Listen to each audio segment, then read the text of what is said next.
Good morning, fathers of daughters. This is Ephraim B. Martin. I am 58 years of age.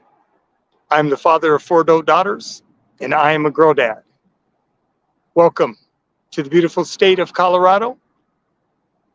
Fathers of daughters, this is another live stream. It is Sunday, October the 8th. Another beautiful day here, and weather's going to be perfect. So, very excited about that. And I welcome all fathers from all ethnic backgrounds and from all cultures. Welcome to Girl Dad YouTube channel. So, fathers of daughters, what I would like to discuss with you today is girl dads, advocacy versus discipline of our daughters. And the reason I want to talk about that, fathers, is because what I'm going to do is I want to explain to you through the lens of the criminal justice system, advocacy versus discipline of our daughters. And fathers, the reason that I want to explain advocacy versus discipline of our daughters through the lens of the criminal justice system is because what I'm attempting to do is give you a different perspective on what advocacy versus discipline looks like, okay, in our normal lives. When we don't have our children involved in the criminal justice system, but just in our normal lives. Now, I worked 30 years with children and 30 years with parents from all socioeconomic backgrounds, from different ethnic groups and different cultures, all kids.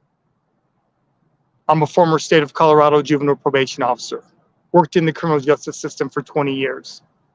I'm also a former dean of students, as well as the teacher working in K-12 education for 10 years.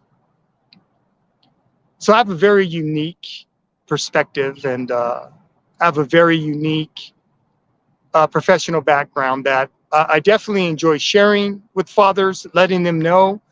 As a father of four adult daughters, I had to take a totally different path with my girls when it came to advocacy versus discipline of our daughters, right? So I want to share a couple of definitions and meanings with you, because what I'm going to be discussing with you, like I said today, I'm going to be having a discussion with you, fathers of daughters, girl dads, this discussion through the lens, looking through the lens of the criminal justice system, okay? Now let's take a look at the word advocacy and the meaning and definition of that, right? Advocacy, public support for or recommendation of a particular cause or policy. That's the definition and the meaning of advocacy, okay? I want you to hold on to that, okay?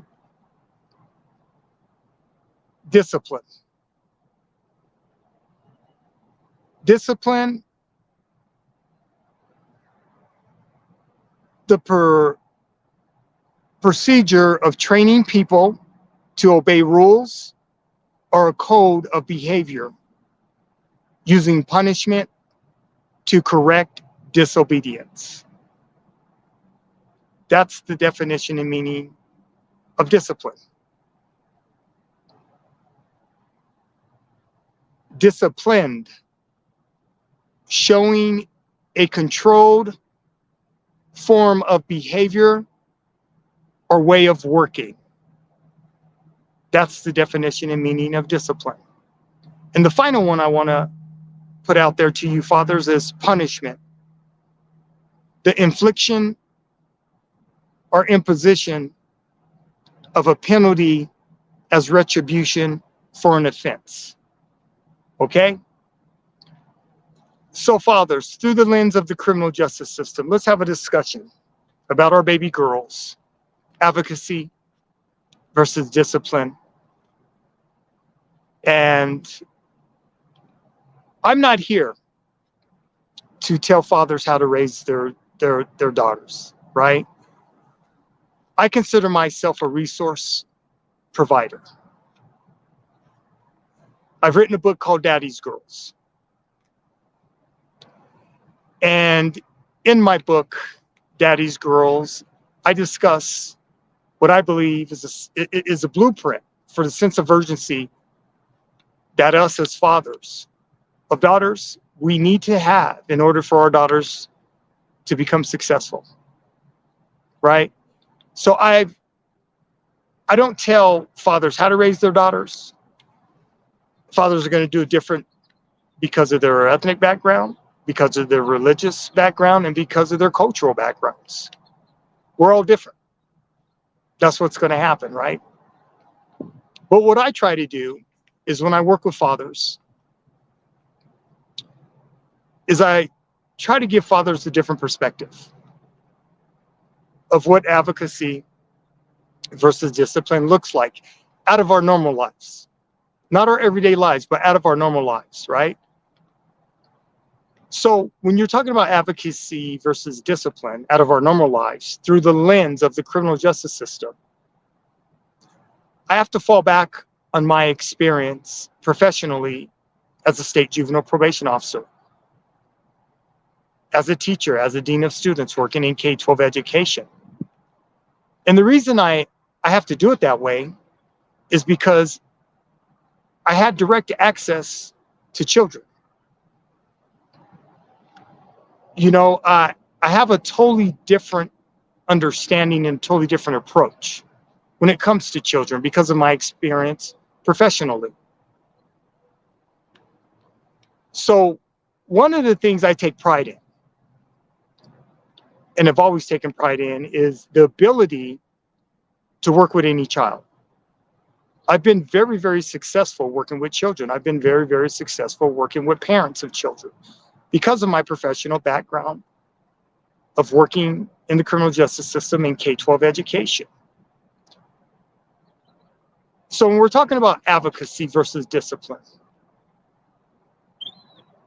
I believe most adults, they're not disciplined. Most adults are not disciplined. And the reason I say that most adults are not disciplined, because when it comes to children,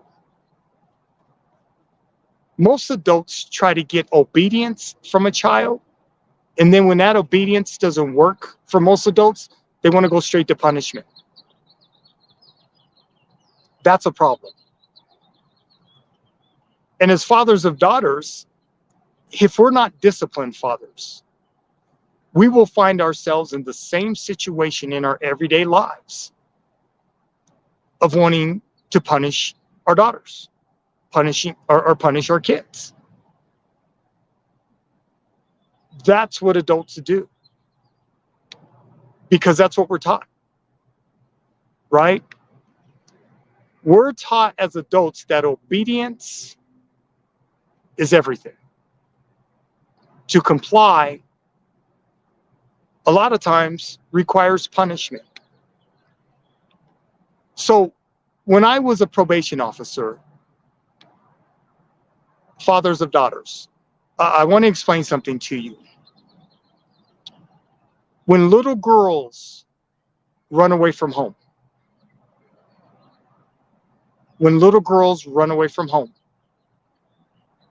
they are in a very, very dark place. And the reason that I say that they're in a very, very dark place is because when a little girl decides she no longer wants to be at home with her parents, she has decided that it is safer for her to be out on the streets versus being in her own home. It's not safe. It's not a safe place for her to be at home with her parents. So as a probation officer, I'm supervising these baby girls. 10 through 18 years of age. 90 to 95% of the little girls I supervised on probation, they were runaways. They were involved in drugs and alcohol, and they were runaways. So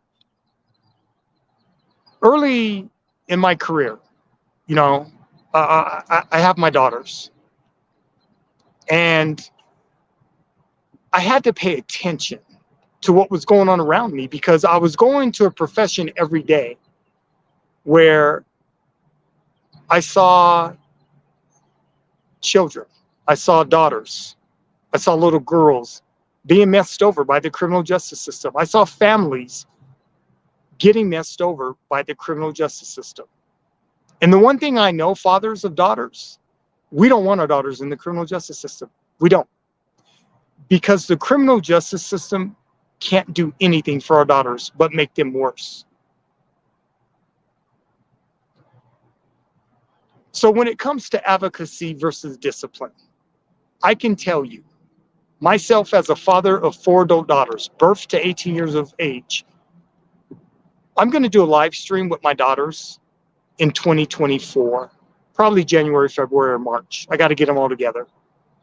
But I'm going to do a live stream with them because they're adult women now. I've never, from birth to 18 years of age, I never had to discipline my daughters. I never had to discipline them. And the reason that I never had to discipline my daughters from birth to 18 years of age is because as their father, I'm very disciplined. I'm also a former United States Marine Corps veteran. So when it comes to being disciplined, I understand exactly what obedience is all about because I'm a United States Marine Corps veteran. I'm a Marine. I had to have obedience because if I didn't have obedience as a Marine, if I didn't follow orders as a Marine, people died.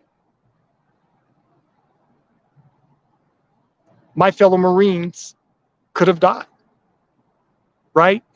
So I understand obedience. I don't think obedience is a bad thing. I don't. But when it comes to our baby girls, I want to explain something to you fathers. Like I said, I'm not trying to tell you how to raise your children.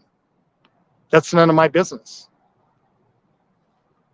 The sense of urgency that we have to have, though, when it comes to our daughters, you don't want them in the criminal justice system, ever. Because once our daughters are in the criminal justice system, it's very difficult for the family to get out of the criminal justice system.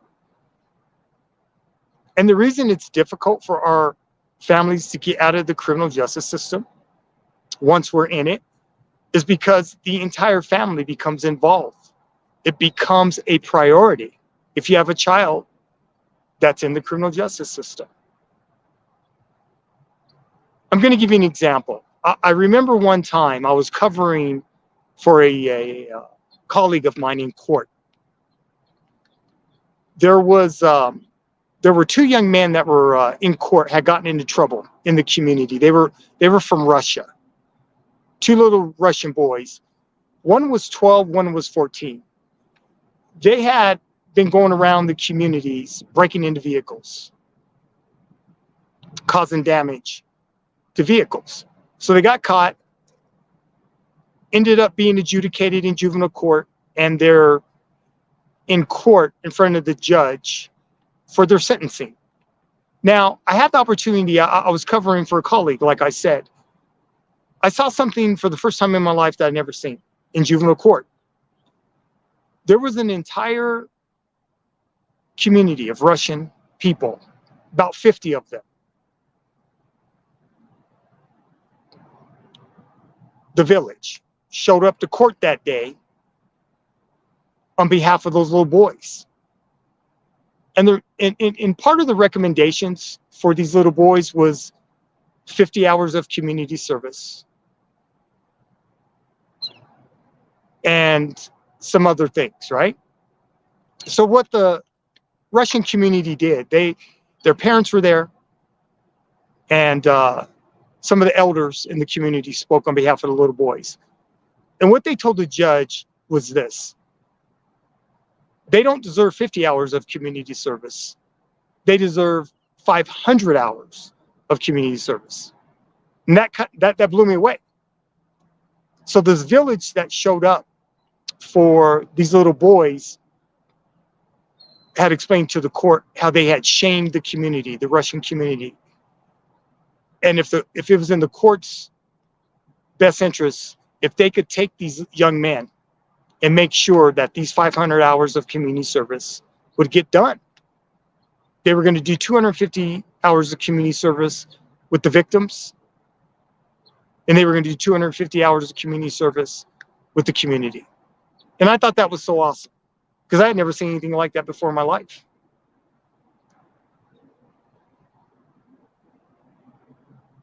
They had shamed these little boys. That was a good thing, because they corrected their behavior. So I'm old school. I don't think that shaming children is a bad thing. I really don't. I think there's a time for shaming a child, and there's a place for shaming a child. I don't have a problem with that, as long as the shaming is not done to hurt the child's mental health. As long as the shaming's not done to exploit that child. Because there's a lot of things that go on in today's world that we've gotten away from that actually worked. I remember when I was the dean of students, I would always explain to incoming teachers, freshman teachers that first year on the job, I would explain to these teachers the best way to have classroom management is to build relationships with your incoming students. That is the one way that you're never going to have to worry about writing a referral or kicking them out of class. When I was a teacher, I never kicked any kids out of class. Never had that issue, because I built relationships with children. When you build relationships with your child, there's not going to be any issues with your child. Fathers, but you got to build relationships with your kids.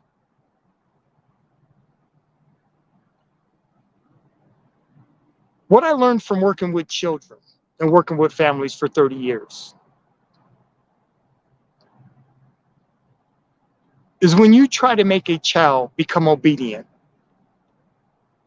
there's resentment in that. They're resentful.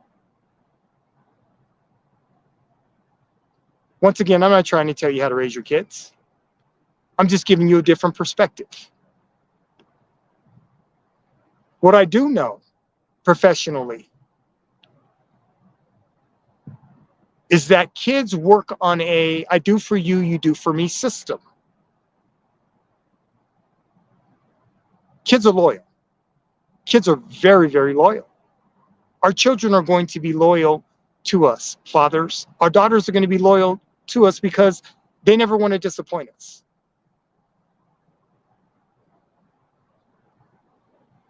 The one thing we cannot do as parents and should not do is threaten our kids.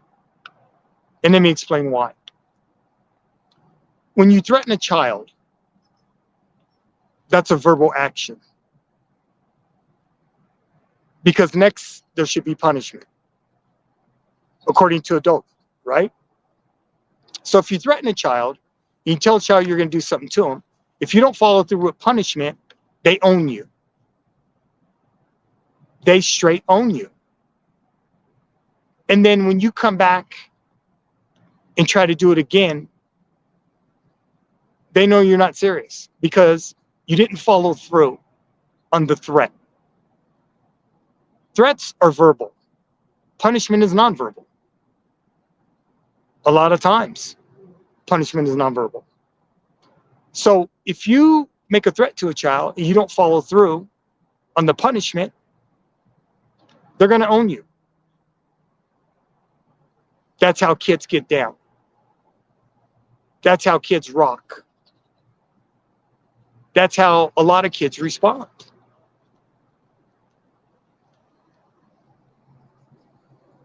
So fathers, when it comes to advocacy versus discipline of our daughters, we have a choice. We have a lot of choices that we need to make.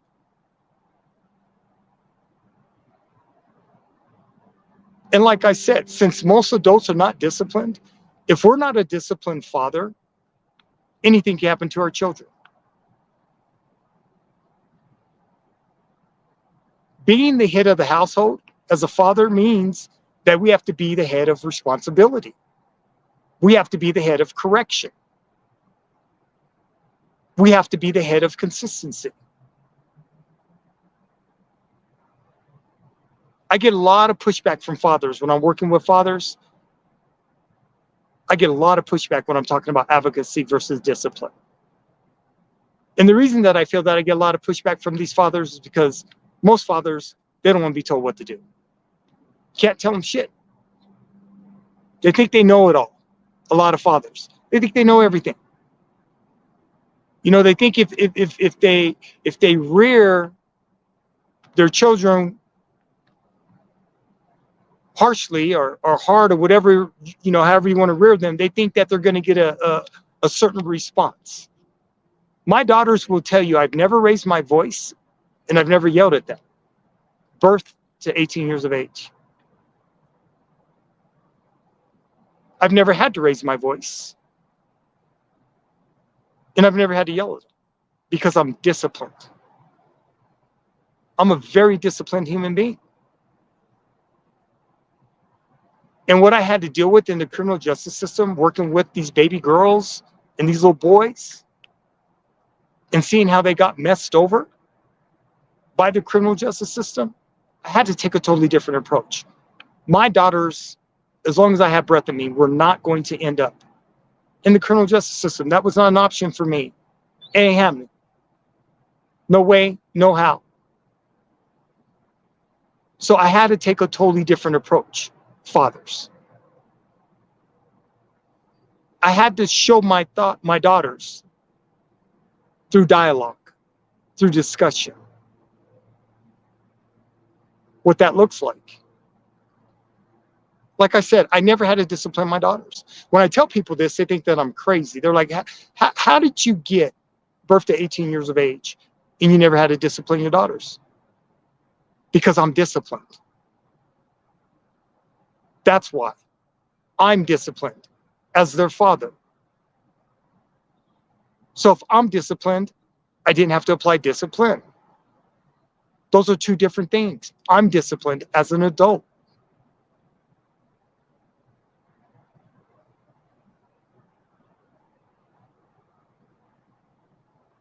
So if you're going to punish your children, understand that could go a whole different direction. I'm not telling you what to do. That's not my job. That's not my space. But what I can do is explain to you what it looks like if you have your daughter end up in the criminal justice system. Because if your daughter ends up in the criminal justice system, parents, you're going to lose your power to the courts. You're going to lose your power to the probation department. You're going to lose your power to therapists. You're going to use your power if they end up in a group home. See, when your children end up in the criminal justice system, guess what, parents?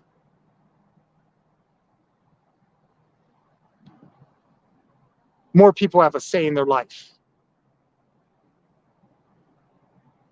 One thing I noticed with a lot of parents that had their daughters that were in the criminal justice system when I was supervising them, a lot of parents didn't like when the courts order psychological evaluations of their daughters, of their kids. And the reason I believe that a lot of parents don't like to have psychological evaluations done on their daughters is because kids tell the truth about family secrets. Kids tell the truth about what's going on in the household. Kids tell the truth. When you separate a child from their parent and they're being evaluated, they're going to tell the truth. Like I said, 90 to 95% of the little girls that I had on probation that ran away from home, that were doing drugs and alcohol, guess where they got the drugs and alcohol from? Their parents. Kids aren't going to diamond their parents unless you put them in the position to which they have to diamond their parents. Kids aren't going to tell other adults they're getting their drugs from their parents because those are their parents. But if you put them in the position to where they got to tell the truth, oh, they're going to tell you the truth where they got the drugs. They're going to tell you the truth where they got the alcohol.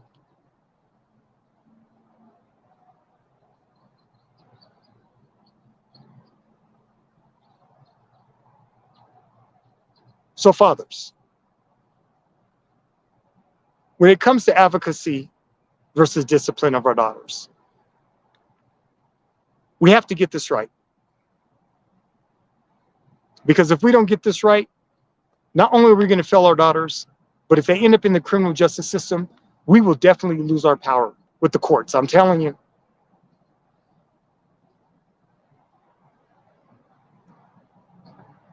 I'm telling you. We will lose the power with the courts. If Department of Human Services, aka Social Services, aka Child Protection Services, end up in our life and they get temporary custody of our children, I am telling you, your life is about to change forever. Because when therapists enter your life, guardian ad litems, which are attorneys that are appointed for children, representing their best interest, group homes, when all these criminal justice professionals enter your life, you no longer have a say. Because what the court's going to make you do is comply. And then when you don't comply, you're not getting your kid back for a very long time until you decide to comply. So fathers and daughters, you don't want your daughters in the criminal justice system. I'm telling you, you do not. Advocate for your daughters. Be their best advocate, fathers. Because through the lens of the criminal justice system, discipline looks a lot different than it does in our everyday lives.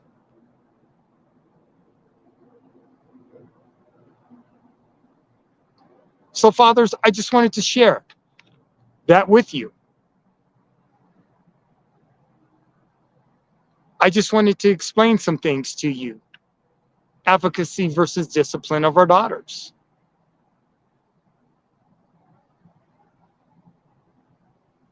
The struggle is real, fathers. The struggle is definitely real. But we do not want our daughters involved in the criminal justice system. There is no reason for our daughters to ever want to run away from home. That's crazy to me. 11, 12, 13, 14, 15, 16-year-old little girl, not at home with her parents, on the streets. We don't know where she's at. Law enforcement's involved. Chances are she's going to end up dead. That's what's going to happen to her. Chances are she's going to be sexually assaulted. Chances are she's going to be pimped out.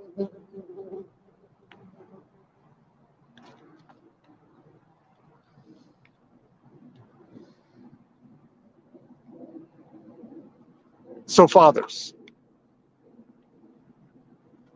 we have a big responsibility, advocacy versus discipline of our daughters. We do. We have a huge responsibility. And we can't blow this. We got to get it right, dads.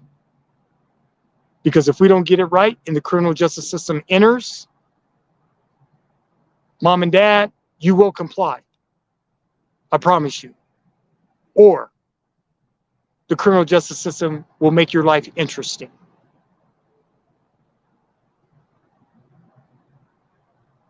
I just want to share that, fathers of daughters. Let me know what your thoughts are.